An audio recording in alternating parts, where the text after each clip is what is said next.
Colonel Emmett "Cyclone" Davis was a born leader who became one of the United States Air Force's greatest commanders both during and after World War II.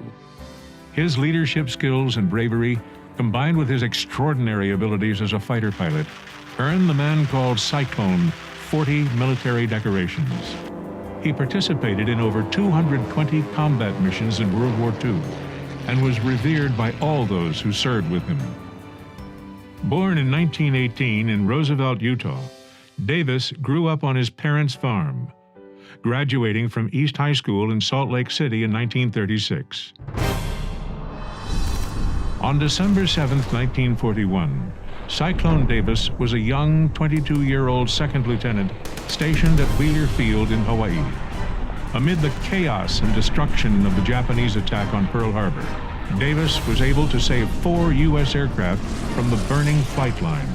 Japanese fighters strafed him several times, and he clearly saw a grin on the face of one Japanese pilot who, for some reason, chose not to fire on him. Davis managed to break into the base's armament depot to obtain guns and ammunition for his P-40 Warhawk fighter and became one of the first pilots to take off from Wheeler while the Japanese attack was unfolding. Once airborne, he was ordered to Barber's Point on the southwest side of Oahu to investigate reports of an enemy landing. He investigated, but found no sign of the Japanese. Joining 3 more P-40s who had just taken off, Davis radioed for instructions and was told to escort a group of B-18 bombers out to sea in search of the Japanese fleet.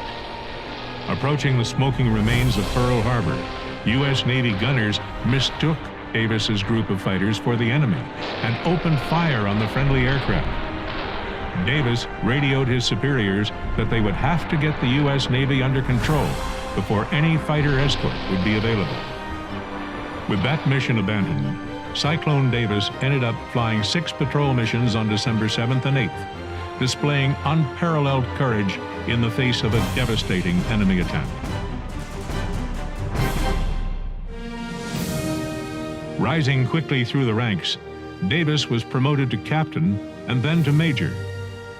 He became the A-Flight commander and operations officer of the 35th Pursuit Squadron stationed in Australia and later in the South Pacific.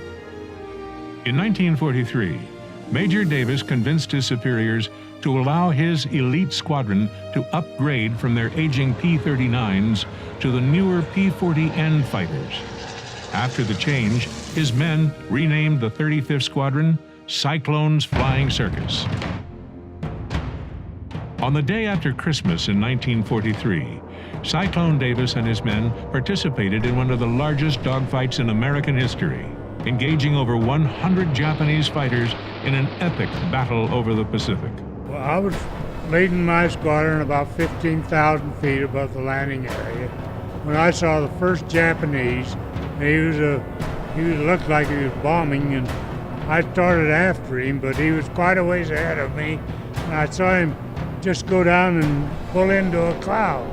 So I pulled up, and as I pulled up, I saw 2 Japanese flying formation like this, and I pulled up and shot the rear airplane down. Then I moved my sights up in front of the second airplane, and I shot him down.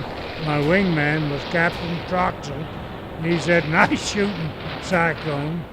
Out of both ammunition and altitude, Cyclone returned to base. Back at the airfield, it was discovered that his armament chief had failed to put film into his gun camera.